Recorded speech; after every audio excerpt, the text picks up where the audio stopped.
하나님이 사랑하시는 비산동교회 성도님들, 지난 하루 동안 평안하셨습니까?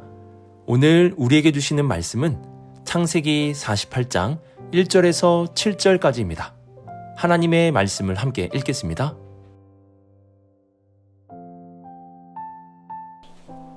이 일 후에 어떤 사람이 요셉에게 말하기를 내 아버지가 병들었다 하므로 그가 곧 두 아들 므낫세와 에브라임과 함께 이르니 어떤 사람이 야곱에게 말하되 내 아들 요셉이 내게 왔다 하매 이스라엘이 힘을 내어 침상에 앉아 요셉에게 이르되 이전에 가나안 땅 루스에서 전능하신 하나님이 내게 나타나사 복을 주시며 내게 이르시되 내가 너로 생육하고 번성하게 하여 내게서 많은 백성이 나게 하고 내가 이 땅을 내 후손에게 주어 영원한 소유가 되게 하리라 하셨느니라. 내가 애굽으로 와서 내게 이르기 전에 애굽에서 내게 낳은 두 아들 에브라임과 므낫세는 내 것이라. 루벤과 시몬처럼 내 것이 될 것이요 이들 후에 내 소생은 내 것이 될 것이며 그들의 유산은 그들의 형의 이름으로 함께 받으리라. 내게 대하여는 내가 이전에 바단에서 올 때에 라헬이 나를 따르는 도중 가나안 땅에서 죽었는데 그곳은 에브라까지 길이 아직도 먼 곳이라. 내가 거기서 그를 에브라 길에 장사하였느니라. 아멘. 기도하겠습니다. 사랑의 하나님 아버지, 어느덧 아침 저녁으로 날씨가 서늘해지며 가을이 성큼 다가온 것 같습니다. 계절의 변화를 느끼며 하나님의 섭리를 느끼게 하시고 계절의 변화 속에서 주시는 하나님의 사랑과 은혜를 더욱 깊이 느끼게 하옵소서. 깊어가는 계절 속에서도 우리에게 말씀 주심에 감사드립니다. 이 모든 말씀 우리 주 예수 그리스도의 이름으로 기도드립니다. 아멘.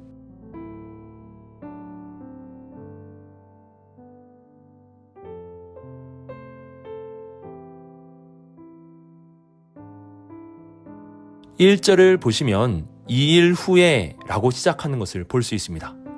이 일 후에 라는 표현은 장면이 전환되고 있음을 알리며 이제 야곱의 시대가 저물어가는 것을 암시합니다.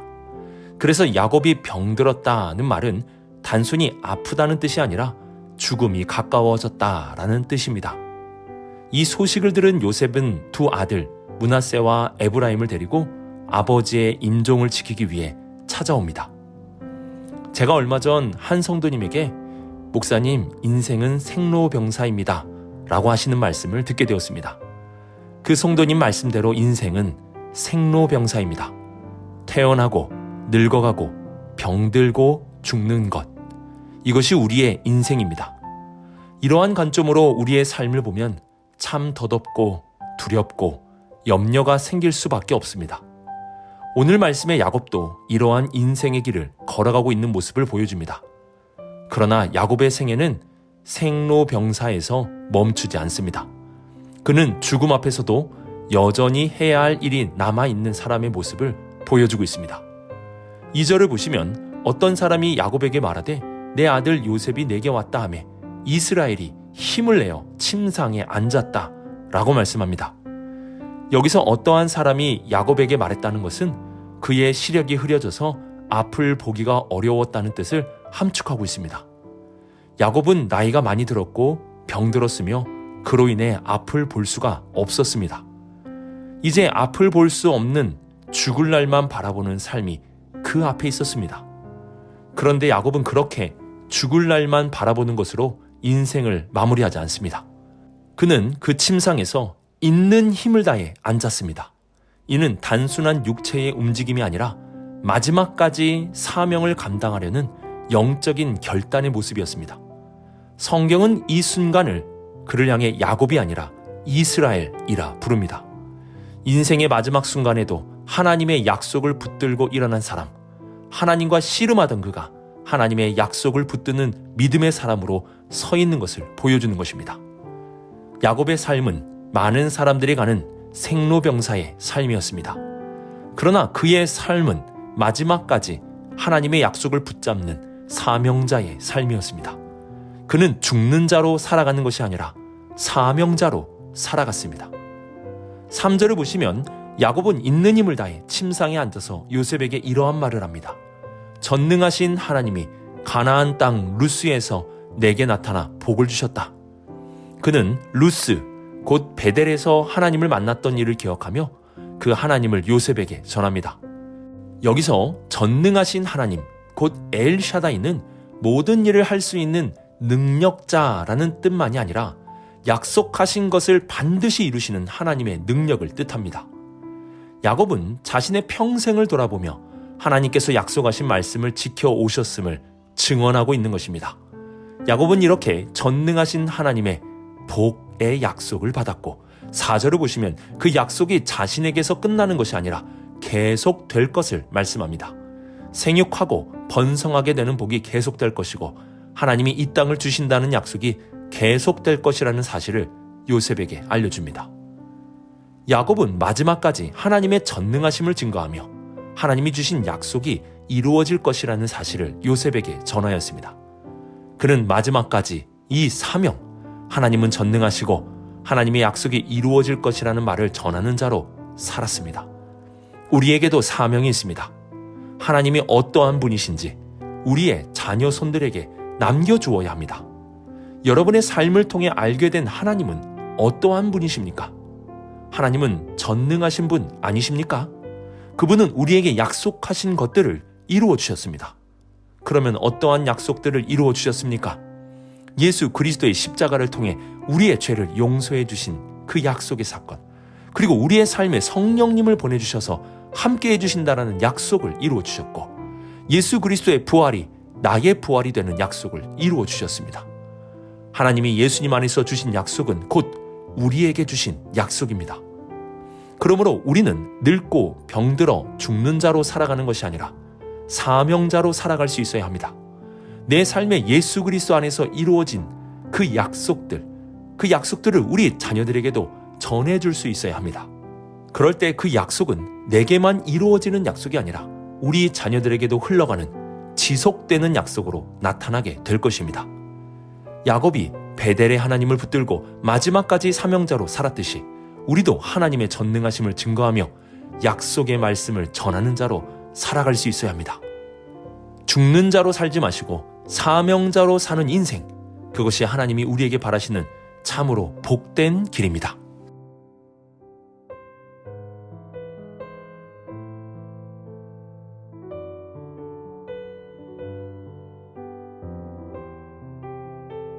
창세기 48장 5절과 6절은 임종을 앞둔 야곱이 요셉의 두 아들 므낫세와 에브라임을 자기의 아들로 입양하는 장면을 보여줍니다.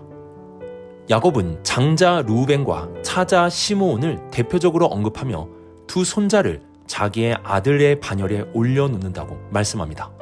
이는 단순한 축복이 아니라 법적인 선언입니다.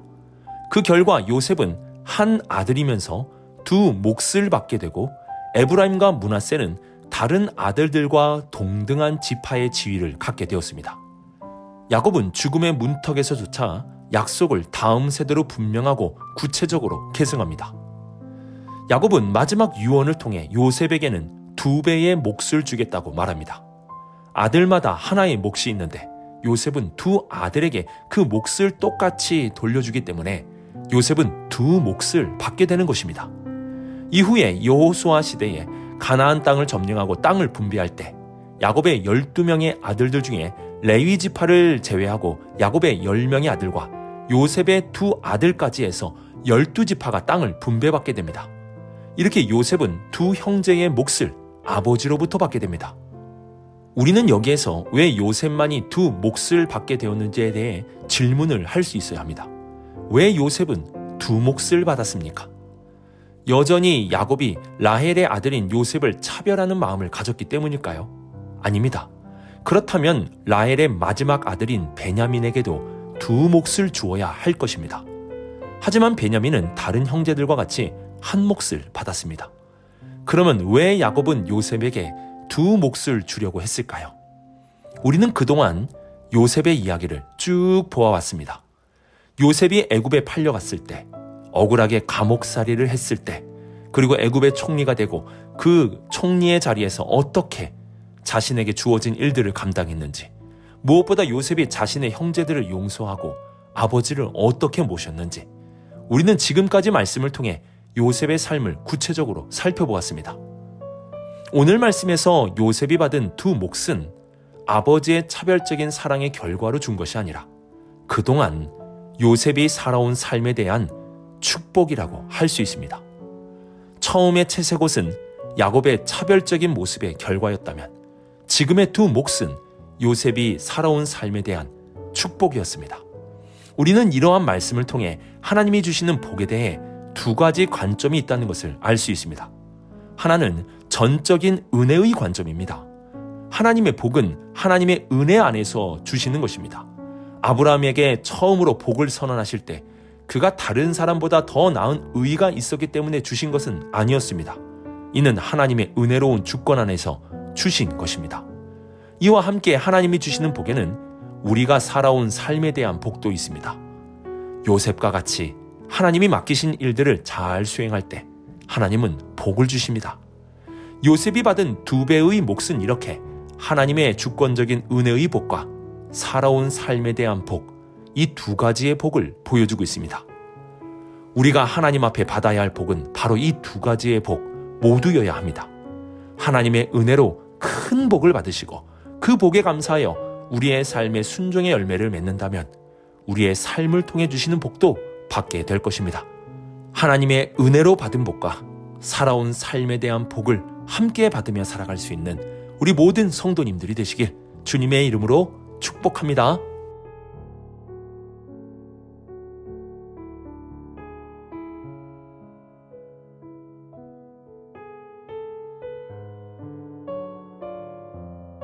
야곱은 하나님의 크신 뜻 안에서 요셉에게 두 아들의 몫을 주고자 하였습니다. 이는 야곱의 개인적인 차별이 아닌 하나님의 은혜의 복과 함께 살아온 삶에 대한 복으로 주어진 것입니다. 이렇게 하나님이 주시는 복은 지금까지 살아온 삶에 대한 결과도 포함되어 있습니다. 그리고 야곱은 7절에서 요셉에게 라헬의 장래에 대해 언급합니다. 창세기 35장 16절에서 20절을 보시면 라헬은 베냐민을 낳다가 난산으로 인해 죽게 되었음을 알 수 있습니다. 그때 야곱 일행은 아직 막벨라 굴이 있는 헤브론에 도착하기 전이었습니다. 그래서 야곱은 어쩔 수 없이 라헬을 베들레헴 가는 길가에 묘를 만들어 장례를 치르게 되었습니다. 라헬의 죽음은 예기치 못한 죽음이었고 아직 가나안 땅에 완전히 자리 잡기 전 이동 중에 나타났던 비극이었습니다. 라헬의 이러한 무덤은 야곱에게 있어서 슬픔의 장소였고 아픔의 장소였습니다. 그는 사랑하는 아내 라헬을 조상들의 묘지에 묻지 못했습니다. 하지만 라헬의 무덤은 예루살렘으로 오가는 길에 항상 보이게 되는 상징적인 장소가 되었습니다. 그리고 하나님은 라헬의 무덤이 있는 곳에서 이후 이스라엘의 대표적인 왕인 다윗을 태어나게 하셨고 온 세상의 구주가 되시는 예수님도 탄생하게 하심으로 슬픔의 무덤을 소망의 장소로 바꾸어 주셨습니다. 길 가는 여정 중에 난산으로 인하여 죽은 아내, 그 아내가 묻힌 장소를 생각한다면 야곱의 마음은 늘 슬픔과 아픔이었을 것입니다. 하지만 하나님은 바로 그 장소에서 이스라엘의 왕을 출현시키시며 슬픔을 모든 민족의 기쁨으로 바꾸어 주셨습니다. 우리의 눈앞에 라헬의 무덤과 같이 슬프고 가슴 아픈 일들이 있을 수 있지만 하나님은 그 슬픔을 계속 슬픔으로만 두시지 않습니다. 일반적으로 무덤은 슬픔의 장소이지만 하나님 앞에서는 그 무덤도 소망과 기쁨의 자리로 바뀌게 되는 것입니다. 베들레헴이 라헬의 가슴 아픈 무덤이 있는 곳에서 이스라엘의 왕이 나오는 장소로 바뀐 것 같이 하나님은 우리의 슬픔을 가장 큰 기쁨으로 바꾸어 주실 것입니다. 오늘의 말씀을 묵상하며 죽는 자로 살지 마시고 마지막까지 전능하신 하나님을 증거하는 사명자로 살아가시기 바랍니다. 또한 하나님의 주권적 은혜 안에서 많은 복을 누리시고 또한 우리의 아름다운 삶을 통해 주시는 복도 받으시기 바랍니다. 하나님의 은혜로 복을 받아 잘 살고 그 은혜 가운데 순종하며 살다면 하나님은 우리에게 복을 더하여 주실 것입니다.